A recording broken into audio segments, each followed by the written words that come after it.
मेहनत इतनी खामोशी से करो कि सफलता शोर मचा दे। इन्हीं शब्दों के साथ में नॉलेज मंडली में आप सभी का स्वागत है। बच्चों, कैसे आप सभी? भगवान से प्रार्थना करता हूँ कि आप अच्छे होंगे, मजे में होंगे। आज के वीडियो में हम करेंगे क्लास 10th साइंस में chapter third, metals and non metals. क्या होते हैं मेटल्स, नॉन मेटल्स क्या होते हैं, पूरी डिटेल में पढ़ेंगे।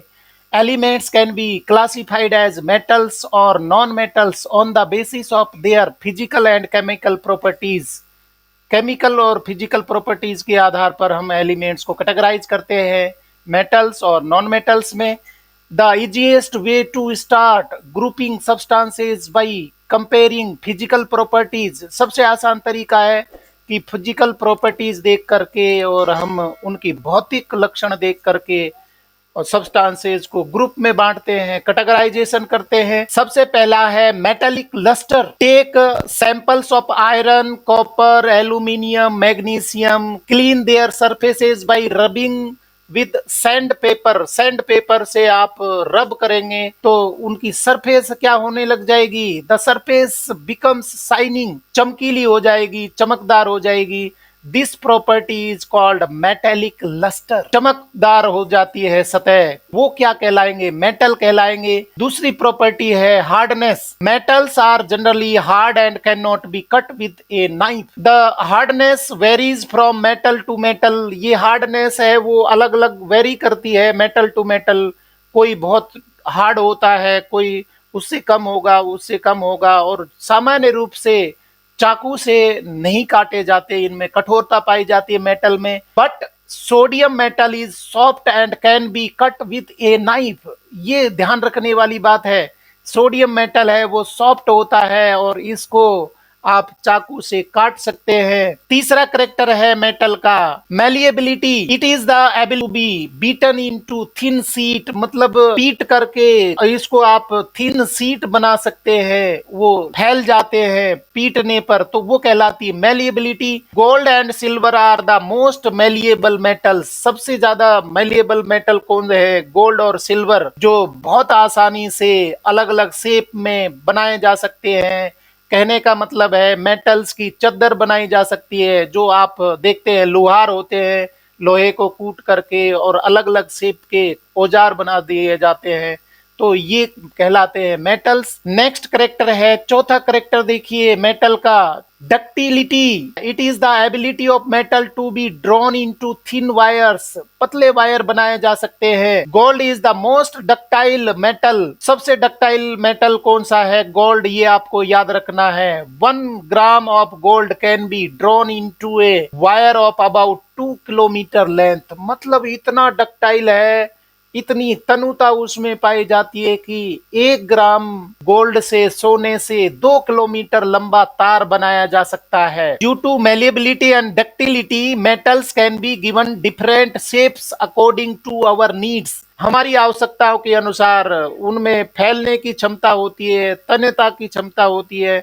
इसलिए इनको अलग अलग शेप दे करके हम कई सारे औजार बनाते हैं, कई सारी चीजें बनाते हैं, बर्तन तैयार करते हैं और ऑर्नामेंटल पर्पज में भी इनको काम लिए लेते हैं। नेक्स्ट करेक्टर है कंडक्टर ऑफ हीट। ये बहुत इंपॉर्टेंट है। देखिए एक एक्सपेरिमेंट जो आपकी बुक में दिया है, क्लैंप एंड एल्यूमिनियम और copper wire on A stand. एक स्टैंड लिया है जिस पर आपने लगा दिया है, क्लैंप कर दिया, इसको क्लिप लगा करके होल्ड कर दिया है और नीचे उसको, ये एक स्टैंड है। ये देखिए यहां से आप देख पा रहे हैं, ये एक स्टैंड है। ये एक स्टैंड है, मेटल है। ये एक रोड लिया है और इसके नीचे यहाँ पर बर्नर जल रहा है। ये बर्नर से गर्म करेंगे इसको। ये मेटल वायर आप ले रहे हैं तो आप देखेंगे कि यहाँ इस जगह पर हम जला रहे हैं, यहाँ से गर्म करते हैं, इस जगह पर गर्म कर रहे हैं, तो ये गर्मी है वो दोनों एंड पर आ जाएगी। तो यहाँ ये गर्म हो जाती है। क्या लगाया हुआ है? Free end of wire pin wax. यहाँ आपने क्या कर दिया है? वैक्स लगा दिया है, तो वैक्स है वो पिघलने लगेगा। तो कहने का मतलब है कि क्यों पिघला है? क्योंकि यहाँ पर गर्मी आ गई है। ये एक मेटल होते हैं, गुड कंडक्टर होते हैं। अगर कंडक्टर नहीं होगा हीट का, यहाँ पर वैक्स है वो पिघलेगा नहीं। और करेक्टर देखिए, पूरा एक्सपेरिमेंट सेटअप सुनिए। Fix a pin to the free end of the wire using wax. Heat the wire near the place where it is clamped. Heat transfers to the area of wax. It melts wax and the pin drops. Pin है वो नीचे गिर जाएगी, but the metal wire does not melt, क्योंकि इसका melting point है वो ज्यादा होता है, वैक्स का मेल्टिंग पॉइंट कम होता है, तो पिन नीचे गिर जाएगी। आप एक्सपेरिमेंट है वो समझ जाएंगे कि यहाँ पर कंडक्शन हो गया हीट का। It shows that metal are good conductor of heat. Metal है वो हीट के गुड कंडक्टर होते हैं, सुचालक होते हैं। And have high melting points, इनमें मेल्टिंग पॉइंट है वो ज्यादा होती है मेटल्स की। Next point, silver and copper are the best conductor of heat. Lead and mercury are poor conductor of heat. तो कंडक्शन है, कंडक्टर ऑफ हीट का मतलब है कि ये मेटल वेरी कर रहे हैं यहाँ पर भी। जैसे सिल्वर और कॉपर है वो अच्छे कंडक्टर होते हैं हीट के, जबकि लेड और मरकरी हैं वो पुअर कंडक्टर होते हैं। इसलिए जब बहुत ठंड होती है, सर्दी का मौसम होता है, तो ग्लास में, कांच के ग्लास में अगर हम पानी डालते रहे तो वो क्रैक हो जाता है, क्योंकि सारे पार्ट हैं वो हीट का कंडक्शन नहीं कर पा रहे हैं, और इन अनइक्वल डिस्ट्रीब्यूशन ऑफ हीट की वजह से वो टूट जाता है। नेक्स्ट करेक्टरिस्टिक है मेटल का, conductor of electricity. Set up an electric current electric circuit as shown below. Place a metal in the circuit between terminals A and B. The bulb glows. It indicates that metals are good conductor of electricity. ये भी आपको ध्यान रखना है, heat के भी good conductor हैं और साथ में इलेक्ट्रिसिटी के भी गुड कंडक्टर होते हैं मेटल्स। ये सेटअप किया, बैटरी है, ये क्लिप है, और यहाँ बल्ब लगाया हुआ है, ये स्विच लगा दिया, और इनको आप कनेक्ट करेंगे। Insert sample to be tested. जो भी मेटल लेना यहाँ पर आपको रखना है, वो वायर जिस मेटल का कि उसका वो इलेक्ट्रिसिटी का कंडक्टर है कि नहीं, इन दोनों के बीच में क्लिप के द्वारा दबा देंगे। अगर बल्ब जल रहा है इसका मतलब है कि वो हीट इलेक्ट्रिसिटी का कंडक्टर है। The wires that carry current have a coating of PVC, polyvinyl chloride, or a rubber-like material. They are insulated to prevent from electric shock. आपने देखा होगा घरों में या जो भी तार होते हैं बिजली के, उनके ऊपर पीवीसी की या प्लास्टिक की कोटिंग होती है, क्योंकि वो प्लास्टिक है वो बैड कंडक्टर होती है इलेक्ट्रिसिटी की, तो वो इंसुलेटर का काम करती है, हमें सुरक्षा देने का काम करती है, जिससे कि हमें इलेक्ट्रिक शॉक नहीं लगे, झटका नहीं लगे। और नेक्स्ट करेक्टर है मेटल का, sonority. It is the ability to produce sound on striking hard surface.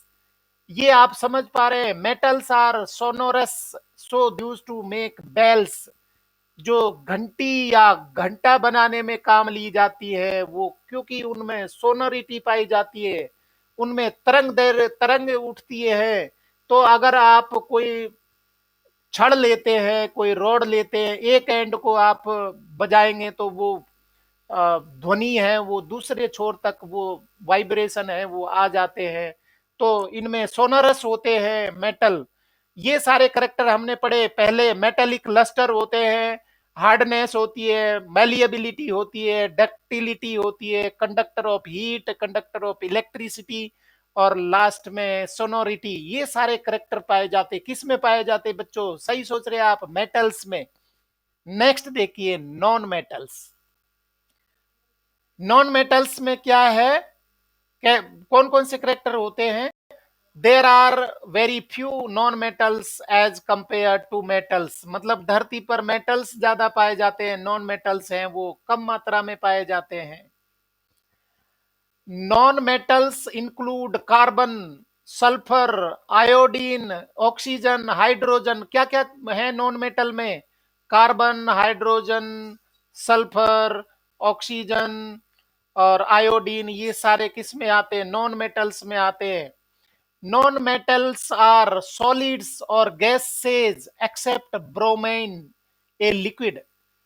Generally metals है, नॉन मेटल्स है वो सॉलिड होते हैं या गैसेज के फॉर्म में होते हैं, जबकि ब्रोमीन है वो कैसी होती है, लिक्विड फॉर्म में पाई जाती है। ब्रोमीन गैस है वो लिक्विड फॉर्म में पाया जाता है।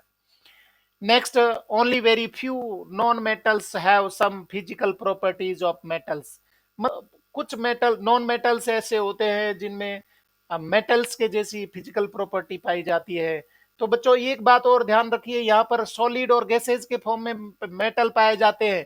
कुछ मेटल है जो लिक्विड फॉर्म में पाए जाते हैं। आपको पता है कौन है लिक्विड फॉर्म में पाया जाने वाला मेटल? मरकरी। ये देखिए मरकरी है वो लिक्विड फॉर्म में पाई जाती है यहाँ। तो कौन कौन से हैं ये देखिए आप। Element and symbol, type of surface, hardness, malleability, ductility और कंडक्ट्स ऑफ इलेक्ट्रिसिटी, सोनोरिटी, क्या क्या पाए जाते हैं। जैसे ग्रेफाइट में ये सारे क्या है, हल्के जैसे करेक्टर रखते हैं, है वास्तव में नॉन मेटल। तो कौन कौन से एग्जाम्पल देखिए। ग्रेफाइट कार्बन है, कार्बन का अपर रूप पाया जाता है। नॉन लस्ट्रस है ग्रेफाइट, हार्डनेस इनमें पाई जाती है मेटल के जैसी, और मेलेबिलिटी नहीं होती, डक्टिलिटी नहीं होती, कंडक्ट ऑफ इलेक्ट्रिसिटी, ये इलेक्ट्रिसिटी के कंडक्टर है मतलब मेटल के जैसे ही, और इनमें सोनोरिटी नहीं पाई जाती। कोयला, ये भी कार्बन का अपर रूप है, नॉन लस्ट्रस होता है, चमकीले नहीं होते, ये हार्ड होते हैं मेटल के जैसे, और इनमें मेलेबिलिटी नहीं होती, डक्टिलिटी भी नहीं होती है, और इलेक्ट्रिसिटी भी नहीं होती, सोनोरिटी भी नहीं होती।